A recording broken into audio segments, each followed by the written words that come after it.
as my career builds and everything, there's not really any turning back. You know, like this is what I'm all in for, and I love it.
All right, a track called Look at You from Miesha the Spanks' 2013 album Girls Like Wolves. And that was Miesha Louie off the top, who is, of course, the Miesha behind Miesha and the Spanks.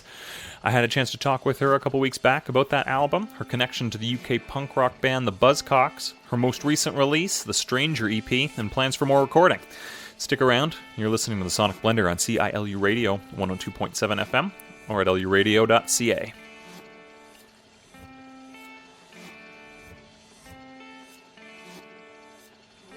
How do you describe the evolution from your early work, Made for Me, to where you are today through Girls Like Wolves? Well, working with Ian Blurton on Girls Like Wolves really put a lot of perspective into my songwriting. After working with him, I look back at older albums and I'm like, God, that part was way too long. And like I was really just serving myself in that song for that part and not thinking about what makes the song the best. Like working with Ian, he would like we'd play through the song in the studio and then he would be like, okay, yeah, that's not the chorus, this is the chorus. We gotta do that more times, that part just once. And I would never have thought of that. Or thought I was just kind of like, you get caught up in this part of the song, you just like playing it. But that doesn't mean that it sounds the best, you know? So it definitely changed, kind of evolved how I think about songwriting. And I think really, really tightened up our sound and just changed the way I looked at things in general, like not just like hammering out some songs, like really, really crafting what you're putting out there. Yeah, and Ian Blurton, he's a really experienced producer, fairly well known, I think, in Canadian music circles, working with bands like Come On.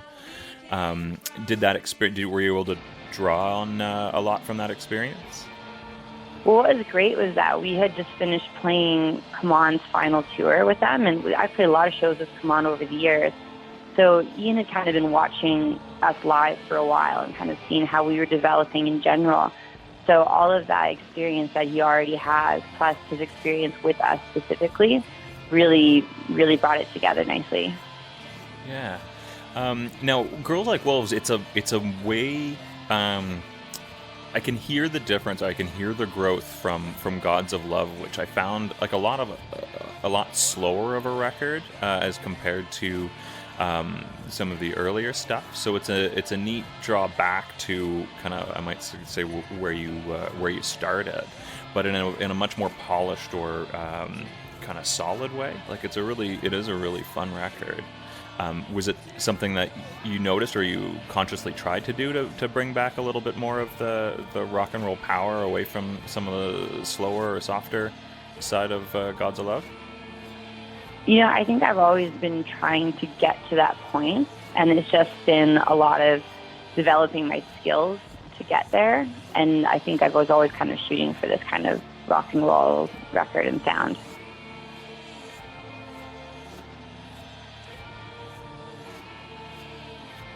And there's always a lot of natural and ferocious imagery in your songs, dating back to things like Mountain Man on Made for Me and She-Wolf on Gods of Love. What is it that draws you to metaphors like women being wolves and some of your other wild imagery?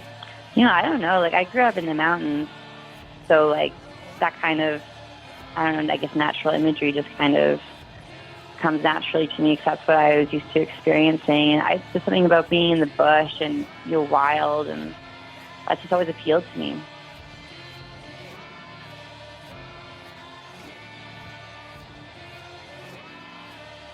Now, going back into looking at all the releases over the years, there's quite a few EPs kind of leading up to an album. Is there a format that you prefer?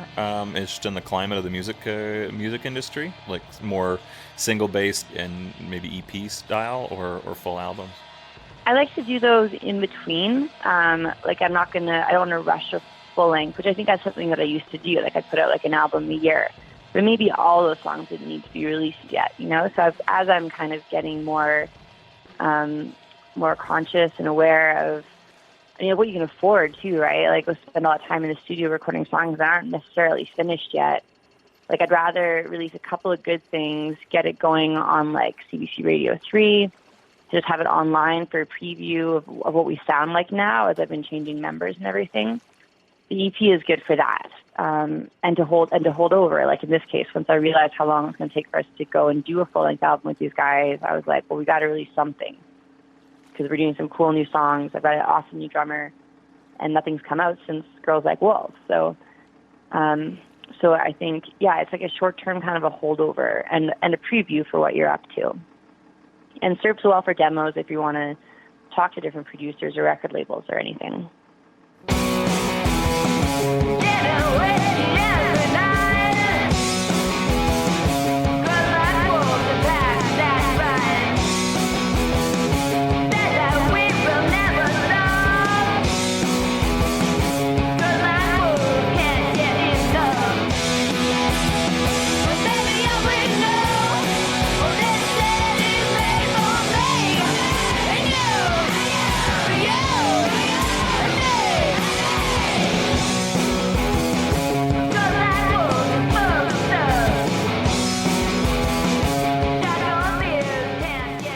Now, tell me about your connection to the UK punk band, the Buzzcocks. I met the Buzzcocks backstage at Flood Island in 2011. I snuck backstage. A friend convinced me to hop over the fence who was already back there, and I was helping myself to a tub of beer that I guess belonged to them. And so Danny, the drummer, who's my producer for this album coming up, came and just introduced himself and was like, you're having some of our beers, and we just got to chatting, and he was like, you seem like you know the city really well. You want to take me to some of the cool shows and parties? And so I ended up being kind of his tour guide for the weekend. And that was really sweet, because we became really good friends. And about a couple of months later, after he was home, he emailed me and asked if I was interested in singing on some songs that him and his writing partner, our other producer, Paul Rawson, do for film and TV and stuff. And so it kind of started this thing where I did about 3 songs a year with them. Just vocal session work. They wrote the songs and everything, and if they thought it would suit my voice, they would hire me on. And we did that from every year from 2011 until this year, when we decided to just full on do a Spanks album together. They're really talented songwriters, and they mix things really well. A lot of their stuff has been on TV shows. I don't know, they've got a good ear for what goes over well to like an audience and to the public. And so I want to take that experience and really apply it to our new record and make something a little more accessible. That's still really cool to be able to draw on that level of experience and to have some input coming from that many years of experience. Yeah, it's really exciting. And like these guys are really good at what they do. And I'm really excited to kind of see what we all come up with. We did Stranger EP with them as well, but we did it long distance. So we would we get all the notes, we send all the demos out to them, got all the notes from them, how things I thought we should change. We spent a day in the studio that night, send it to them. They're starting their day in the UK. And so they like listen to it and they give us a bunch of notes. By the time we wake up and start our day in the studio, it's like a whole 48-hour cycle really of making those two songs, which was interesting. But some of the magic of being together in the same room didn't happen, obviously. So we're going to full on fly in the middle of our tour out to the UK to track the record with them in Brighton, and then fly back to Eastern Canada and continue the tour.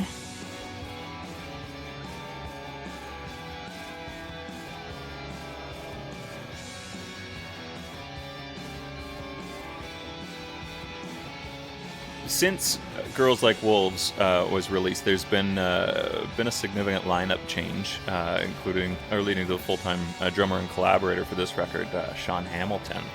How has that shaped your sound going forward on this EP and what's to come?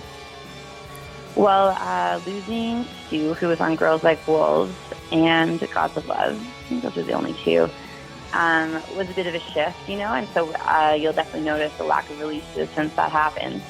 I moved on to my friend Amelia filling in for me, and her styling was very different, more of like a surfy psychedelic, and so our songs her learning the songs I had just been recorded totally changed how we were playing those live.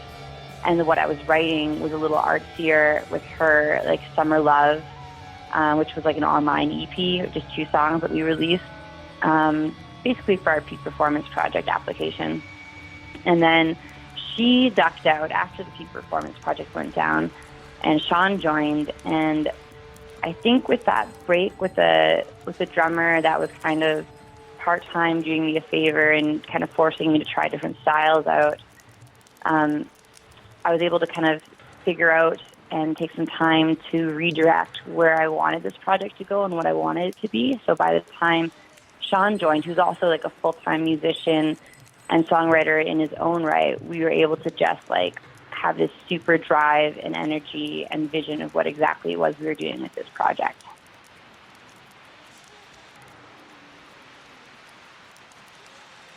I'd heard or I'd read that just in connecting with Sean and bringing Sean on as your kind of permanent, kind of full-time drummer, one of the draws was that you both had the same sort of ambition in terms of what you wanted from music and creating a career out of music. What draws you to music as a career choice and ambition?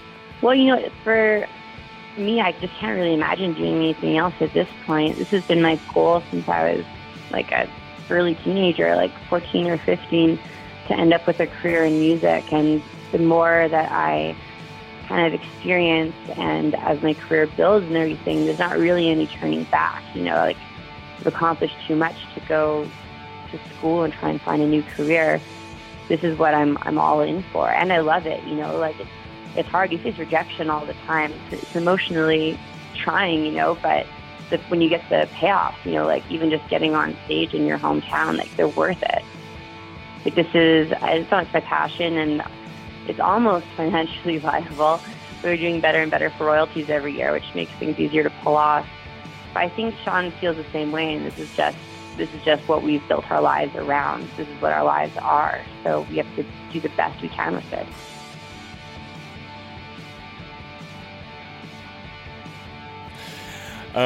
So it sounds like, Stranger is a bit of a sneak peek in what we can expect from a release plan for later this year. Tell me about your plans for a new full length. Is the sound going to be a continuation of Girls Like Wolves, or how do you see it coming together? Well, I mean, like a lot of Girls Like Wolves does have some distinctive Ian Burton sound on it, right? So it'll shift from that, but it's a heavy album for sure. I think Stranger is about as poppy as it's really going to get. I'm like very into playing drop D right now, so a lot of the songs are more note based than full on chord based like I've done in the past. And the songwriting feel a lot more focused. I mean, just still love songs. I can't help it. That's what I always write. But the sound is going to be heavy but clean, I think, you know? It's like heavy but polished, I guess. Maybe that's a better word. I've really enjoyed kind of listening to your kind of evolution over the years, and this next one's going to be, I'm really looking forward to it. When do you anticipate? It's probably hard to nail down a specific. I won't hold you to anything. You know, I originally was kind of saying fall release, but if we're going to get realistic here, I think probably early spring 2018. We'll probably drop some singles in the fall. But for the full vinyl, the full release, I think we're looking at like early March.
You've been involved with the Calgary Girls Rock Camp for how long now? We started the first one in 2013.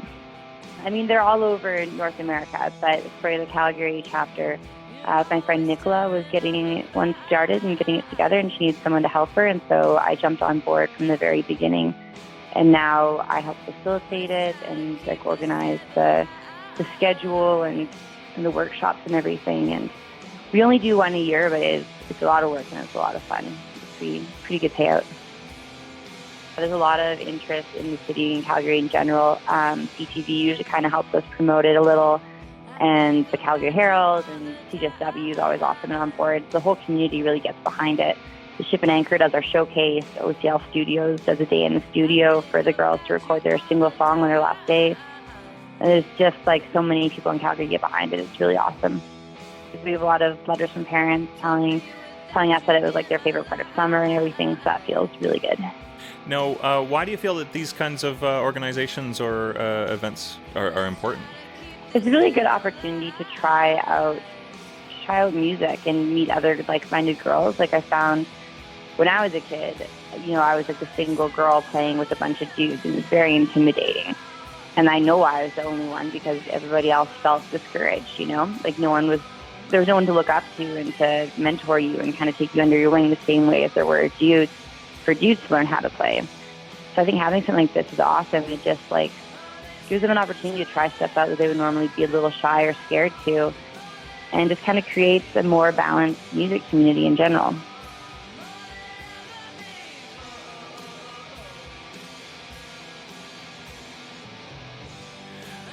So you're coming to Thunder Bay. You'll be in Thunder Bay on the 15th of April. Do you have any messages for folks in Thunder Bay? It's been a while since you've been here. It has been a while, so hopefully we see some familiar faces, and I think it's going to be a pretty good rock show. We're playing with the Frankfilizers and Fat Cop. I've never heard these bands, but Sheila booked them immediately, so they've got to be pretty rock and roll. And yeah, we haven't been through in a while, and I don't know when we'll be back again. So if you like the music, come party with us. There's a reason we love ourselves and the company of strangers. It can be so easy when we get attached to just watch ourselves get stranger. And if you don't mind, I'd rather keep it together. Yeah, if you don't mind, I'd rather keep it together. So keep your love, love, love, love, love for somebody else.